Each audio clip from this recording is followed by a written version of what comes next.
Well, hello from my courtyard here in Jerusalem. Welcome to the Vitality Show. I'm Hannah Mason, Vitality Coach, and it's a Thursday, which means I'm going to be sharing some of my thoughts with you. And that also sometimes happens on Mondays. Well, I don't know. How do you explain these things? I wanted to, before we start on this awesome episode all about how to manage other people's emotions, wanted to share something that people have been telling me that they didn't know about, even though in my mind it was like so exciting and the biggest news and so blatantly obvious, but apparently I haven't been sharing it enough. So the really exciting news is that our 3 latest books are all available in audiobook format. So that's my book, Hold That Thought, as well as the 2 books Dave and I wrote together. That's The Cash Machine and The Size of Your Dreams. All of these books are available in audiobook format. They're slowly making their way onto Audible and Amazon, but for now, you can access them through our websites. So the easiest way to find all of the books is to go to hannahmason.com/books. I'm putting the link here. It's going to show up on YouTube. Hopefully, I'll remember to also put it up on Facebook. And the other thing is that I'm so excited because we're really close to having the Spanish translation of The Size of Your Dreams available to Spanish-speaking readers. And over this book, which I've shared with some people, but a lot of people haven't had a chance to see it. So this is Hold That Thought in Spanish. Mantén ese pensamiento. And if you're a Spanish speaker who actually reads in Spanish, unlike me, then you might want to get this book. And this is available directly from Amazon or on my website, hold.hannahmason.com/Español. I'll double check and I'll post it in the later. So just wanted to get those little details out of the way. I'm so excited to be sitting with you here because I've done something a little bit sneaky. Oh, I realized I don't have my headset in. Hopefully the mic has been catching me this entire time. Nonetheless, okay.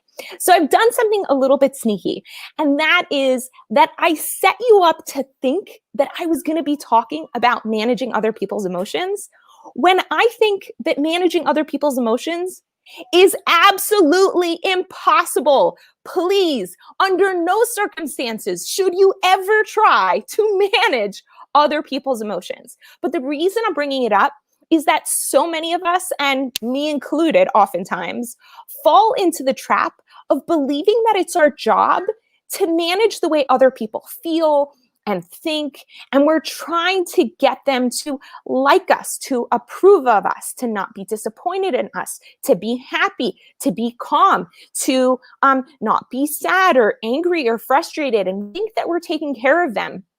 But really what we're trying to do is to coddle and nurture and take care of our very fragile ego, to be perfectly frank. Okay, so you know what? I'm going to take this head and hopefully the computer's mic is going to be good enough and we'll just make do.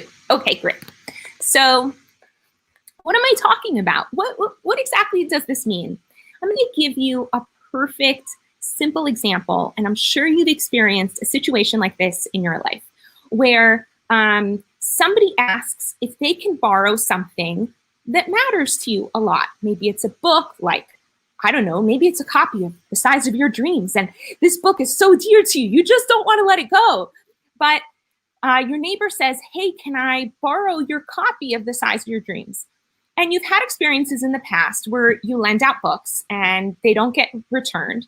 And you really don't want to let go of this book because you love it. Not only do you love it, it's such a fabulous book. You find yourself picking it up week after week after week, and you don't really want to let it go. But there's a discomfort that comes up inside of your body when you think about saying no to your neighbor. And the reason that discomfort comes up is, well, if I say no, then however it is that you complete that statement. If you say no to your neighbor, then what? What are you afraid would happen if you said no? And if you're really honest with yourself and create a space for the answers to bubble up, you might hear answers that sound something like this. Maybe they won't like you. Maybe they won't talk to you anymore. Maybe they'll never give you something if you ask. Maybe they'll think you're selfish or uptight. Maybe they won't understand you. And these types of thoughts come up. Now, these are kind of bad, but they're not so bad. What if you went even deeper? What if you said, what are you afraid would happen if your neighbor stopped liking you? Or if your neighbor thought you were selfish? And the answers that come up in response to that question are, for many of us, gut-wrenchingly excruciating. If my neighbor thought I was selfish, then no one would ever want to talk to me again. Or then I would be found out, and then people would know I was worthless, and then I'd be alone and spend the rest of my life as a hobbit in the woods, right? Like or I would die. It's that deep for so many of us that if you really take the time to ask yourself the question, what am I afraid would happen if I said no? I'd start to realize that the reason I might say yes when I mean no, what that is, it's lying. When you say yes, when you mean no, it's lying. You think you're being nice, but really you're lying. What do you mean, Hannah? How could you call me a liar? That's a really mean thing to say. So when you say yes, when you really don't want to say yes, it's lying. And what happens is that what you're trying to do is say, hey, I'll give you my beloved copy of The Size of Your Dreams, but I want something in return. I'm going to lie to you, and I'm going to give you this thing that I don't want. And what I want in exchange is your approval. I want you to like me. And I'm willing to be unauthentic to who I am. I'm willing to squelch the truth of who I am, just so that you won't reject me. And we do this in so many aspects of our lives. And it's painful to live this way. It's painful to engage in a relationship this way. Can you imagine if you had said to me, hey, Hannah, can I borrow your beloved copy of The Size of Your Dreams? And I said to you, you know what? I really don't want to let this book go, but I also want you to like me. So I'm going to go ahead and lend it to you. Would you take it? Would you want the book under those conditions? You probably would want to vomit, wouldn't you? Wouldn't you want to be like, oh, that's so slimy. I don't want to. And we do this all the time. We engage in all of these slimy relationships, except we're not honest about it. We lie. We keep it all under the surface. And then what are the people around us supposed to do? This is where it gets tricky. Because let's say Jane, my neighbor, has noticed by reading my body language that sometimes when she asks me for books, my body tenses up. Because my body's not going to lie. My body's going to say no, even if my mouth says yes. So she can see maybe my body will tense up and I'll give it to her, but then some part of me will get kind of uncomfortable or cold around her. Now she has to think, oh, wow. I have to figure out when Hannah actually means yes and when she actually means no. Versus Jane to be constantly studying my mind. She's kind of trying to figure out, okay, did she really mean yes here? Like, does she really want to do this thing? Or is she saying no because she wants me to like her? How do I figure that out? And it's really, really difficult to read other people's minds. Unless you're like super duper clairvoyant, the vast majority of us have absolutely no idea how to read other people's minds, no matter how hard we try. And so it becomes so stressful for Jane to constantly be in this state of trying to figure out, what does Hannah mean? And what does she not mean? And what does she actually want? What does she not want? How do I act around her? And it could be that what Jane ends up doing is simply asking a lot less. And I have to say, I have certain people in my life who I know are the type of people who say yes when they mean no. And so I don't like asking them for things because I have such a difficult time reading their minds. I'd rather just not bother.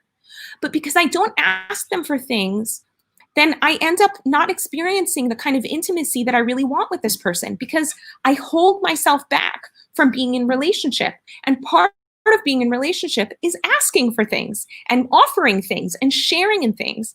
And the other thing that happens is that this one individual, for example, when I offer do is say, no, thank you, when they actually really want me to do that thing. You know why? Because we have a tendency to project our nature on all of the people in our lives. So if I'm the kind of person who says no when I mean, so who says yes when I mean no, if I'm the kind of person who lies and is willing to say yes just to get other people to like me, so I assume that everyone else is just like me. We do this all the time. We assume the people in our lives are just like us.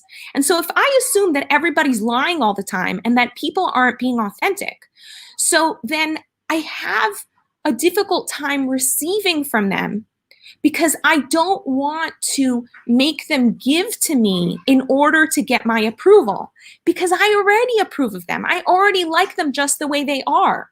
And so they'll say, hey, I've got this really awesome book. Do you want to borrow it? And I'll say, no, thanks. That's okay. Even though I'd really love to borrow the book, because I don't want to burden them with the stress of believing that the only way they're going to get me to like them is by borrowing the book, right? So I don't want to be in that kind of unauthentic relationship. So do you get how crazy this is? On the one hand, they won't ask for the thing that they want. And on the other hand, they won't give the thing they want to give. So you end up having so much less reciprocation and so much more holding back because we're so scared of being rejected and of being the one who's rejecting others. And this is what I mean when I talk about managing other people's emotions. It is such a stressful thing to do, to try to manage other people to like me, to not like me, to be angry, to be happy. And when I want other people to not be upset, we think it's out of kindness, but really what it is I want all of these people to be happy because I want them to be happy with me, because I want them to like me. It's always about me. Unless I really clean house over here and I get myself out of my way, and then I can really hold space for another person's pain. And holding space for another person's pain doesn't mean that I have to make it hurry up and go away, because I can trust that they're okay, even in the midst of pain. I can trust that they can manage it, that they can hold it, that they can move through it, that they can survive it. But it's so nice and wonderful to have someone witness and hold space and have companionship in the midst of pain. It's like such a different way to live. What if we didn't feel like it was our job to manage other people's emotions? What if we believed that there's only one person in this world whose emotions it is our job to manage? And that's me. Just us. It's my job to manage my emotions. So the question is, where do my emotions come from anyway? So I have all sorts of emotions from past experiences that get trapped in different parts of my body. But more often than not, in just my day-to-day life, my emotions are usually a product of thoughts. So if I'm believing the thought that if I don't give Jane the book, she won't like me, so try that thought on for size. See how it feels. Close your eyes and believe the thought, if I don't give my neighbor what they want, they won't like me. And if they don't like me, I'll be all alone for the rest of my life, right? Really try that on for size. Is it possible to be in a joyous state while believing those thoughts? I've never met a person who can believe thoughts like that and not be absolutely miserable. And when we're stressed out, tight, cranky, our posture goes down, our heart rate goes up, our breathing gets shallow. We're in such a state of stress because we're trying to think about what the other person is going to like or not like, what the other person's going to feel or not feel. And I think that my stress is caused by the other person. It's not. My stress is caused by this specific thought that if I don't give them what they want, they're not going to like me. And we don't actually admit these things out loud, not in general, right? You never come to me and say, hey, can I borrow a book? And I don't usually say, no, but I'll give it to you anyway because I want you to like me. Instead, what happens is I get phone calls from a lot of young people, thank God, because I absolutely love young people and I love hosting them in my house, particularly on Sabbath meals. And I get young people who are students or tourists here in Jerusalem, and they call and they say, hey, I got your number and I don't want to burden you, but can I come to you for a meal? What on earth does that mean, right? What that means is I don't want to burden you with my potential disapproval. So please don't put that on your shoulders. Otherwise, why on earth would it be a burden? I might have mentioned this last week, right? If I want to give something to you, how on earth is that a burden? If I love the opportunity to serve people, to give them, to feed them, to have them compliment my food, which I love also, right? So then why on earth is that a burden? Where does the burden come from? The burden comes from me saying yes when I really mean no. And when the person says, I don't want to burden you, what they mean is, please don't say yes when you mean no, as if I don't know how to do that all by myself. So what if when you make a request to someone, you say, hey, I'd love to borrow your book, with total faith that they're perfectly capable of managing their own selves. They're perfectly capable of managing their own emotions. And that when they say yes, they mean yes. And when they say no, they mean no. And what if you behaved this way all the time, that you trusted other people to hold your no's and to hold your yeses? That if you say no to them, they're resourceful enough to take care of their needs in some other way. And that if you say yes to them, that you can just give and that they can receive without any sort of story of burden. And so I hope you don't mind that I kind of nudged you with this like weird thing about managing other people's emotions, because it's a crazy, crazy idea. And if it's something that you fall into often, so in addition to listening to the audiobook of Hold That Thought, where's Hold That Thought? Right here, I highly, highly recommend you read this book. So much of it takes you through the process of really going into yourself, of questioning the thoughts that bring you upset so that you can manage your own emotions and let other people's emotions be their business. I wish you a sweet weekend and a glorious rest of your day. Oh yeah, and if you want to get this book, I'm going to put in the show notes, in the comments, how you can get this book. It's already in the YouTube comments. hanamason.com/books is how you can access all of my books.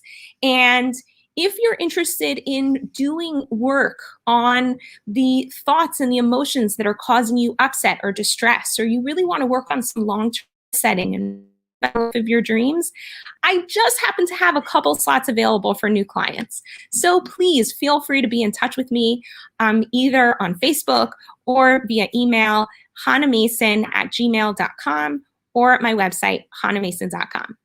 Take care.